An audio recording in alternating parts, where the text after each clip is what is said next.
भारत में पाए जाने वाले पिट वाइपर्स की प्रजाति का एक सांप बैम्बू पिट वाइपर ट्राइमेरसरस ग्रामिनियस।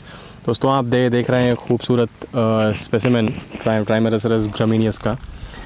देखिए कितना खूबसूरत पीला रंग आपको नीचे दिख रहा है और ऊपर ग्रीन।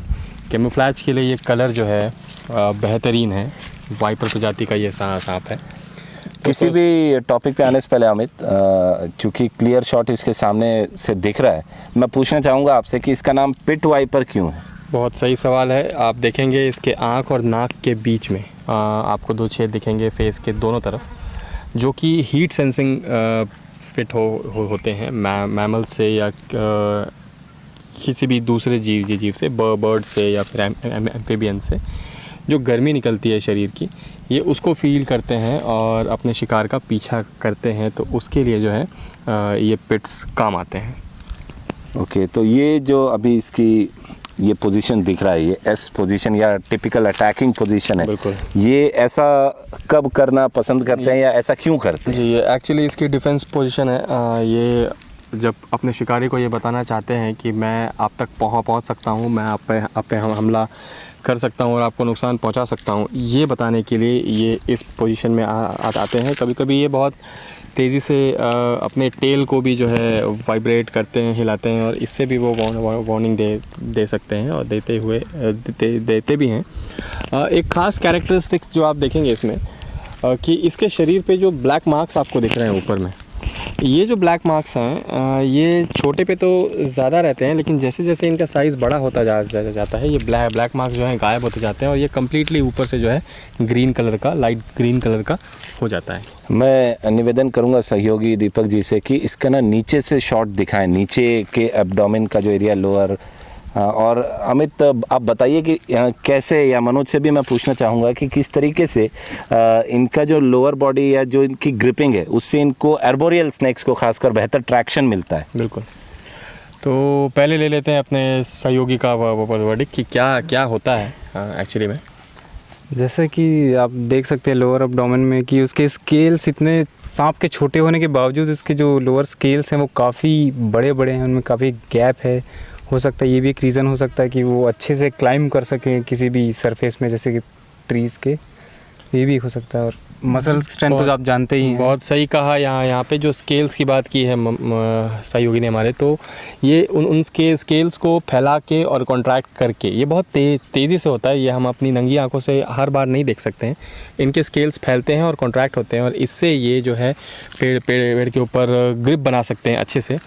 जहाँ तक आप देखेंगे इसके सिर का आकार, ध्यान से आप देखिए, इसके सिर का जो आकार है वो बिल्कुल आपको वी आकार का दिखेगा। दोस्तों कई सारे लोग ऐसे हैं जो इसको बिना जहर का सांप मानते हैं या फिर हार्मलेस मानते हैं। ये वाइपर प्रजाति का सांप है, हार्मलेस बिल्कुल नहीं है। बहुत पोटेंट हीमोटॉक्सिक, न्यूरोटॉक्सिक भी इसमें कंपाउंड जो है पाए जाते हैं। हीमोटॉक्सिक, न्यूरोटॉक्सिक, साइटोटॉक्सिक कंपाउंड्स भी इसके जहर में हैं।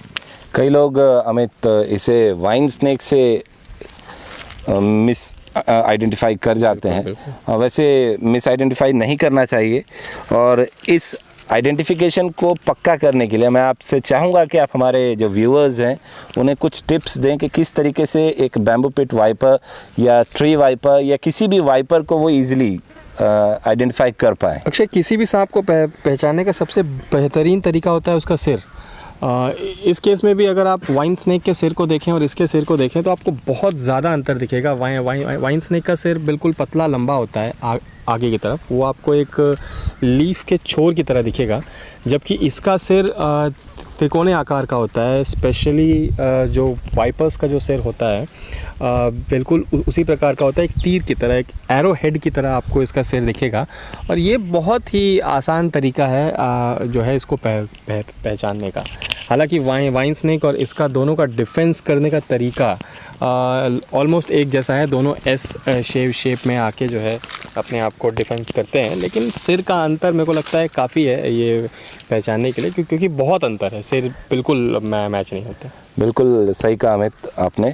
कई लोग इसे मिस आइडेंटिफाई करके हाथों में लेकर खेलना पसंद करते हैं, और कई जो आइडेंटिफाई कर भी लेते हैं वो भी इसे हाथों में लेकर शोबाजी करते हैं अमित। और ऐसा उनका करने के पीछे जो तर्क वो देते हैं या जो कारण बताते हैं वो ये है कि इसका जो बिहेवियर है या जो इसका एग्रेशन लेवल है कंपेयरिंग टू रसल्स वाइपर या सॉ स्केल्ड वाइपर, ये थोड़ा टिमिड होता है। तो क्या ऐसा करना सही है?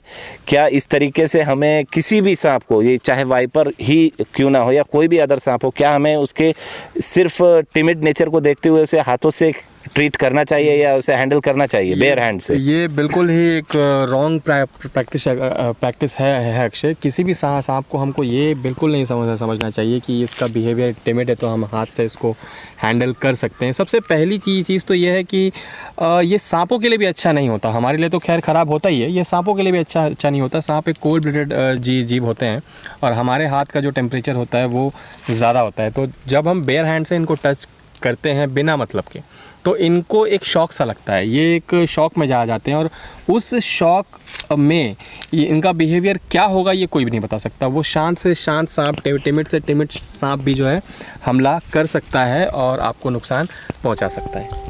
मनोज जी, मेरा आपसे सवाल है कि घर पर हम बगीचे में इस तरीके के पेड़ पौधे तो लगाते ही हैं और उस पर इस तरीके के सांप आ जाते हैं, तो क्या as a normal human being, not as a rescuer मैं आपसे पूछ रहा हूँ, as a normal human being क्या मुझे इस सांप से खतरा है? जी नहीं, ये इस सांप से बिल्कुल ख़तरा आपको नहीं है, क्योंकि ये ऑलरेडी पेड़ पर ही रहते हैं। वो कभी आपको नीचे सरफेस पे नहीं दिखाई देंगे। अगर आपको फिर भी डर है, अगर आप बगीचे का काम एवरीडे करते रहते हैं, रोज़मर्रा के दिनों में, या पत्तियां काटना कुछ करते रहते हैं, तो अगर आपका हाथ गलती से पड़ गया तो ये शॉक में आके आपके साथ बाइट कर सकता है। जब तक आप इसे छेड़ेंगे नहीं तब तक आपके कुछ भी नहीं करेगा, आप इसे देख भी नहीं पाएंगे। बिल्कुल सही कहा आपने, और मैं इस पर अमित जी की भी राय जानकर इस वीडियो को कंक्लूड करना चाहूँगा। जैसा कि अक्षय आपने बताया कि ये टिमिड होते हैं और बाइट करने से पहले काफ़ी जो है वेट करते हैं, ऐसे बाइट नहीं करते। तो जो भी गार्डनर्स होते हैं तो उनको तब तक तो बाइट बिल्कुल नहीं हो सकती जब तक वो इसके टच के संपर्क में नहीं आते, जब तक कि वो इसको टच नहीं करते या छूते नहीं, पकड़ते नहीं। एज अ ह्यूमन बीइंग हमको को एग्जिस्टेंस की थ्योरी थोड़ी अपने दिमाग में लेके चलना होगा अक्षय, बिकॉज अगर हम कंपेयर करें तो ज़रूर थोड़ा खतरा तो हमको होता है, लेकिन अगर हम ये कहें कि इनको निकालने का जो रिज़ल्ट हमको झेलना पड़ेगा वो इससे कहीं ज़्यादा ख़राब होगा, वो इससे ज़्यादा बेकार होगा।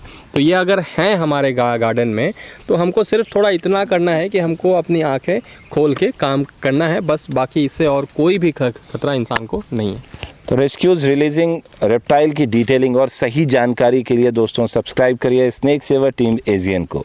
तब तक के लिए जय हिंद, वंदे मातरम।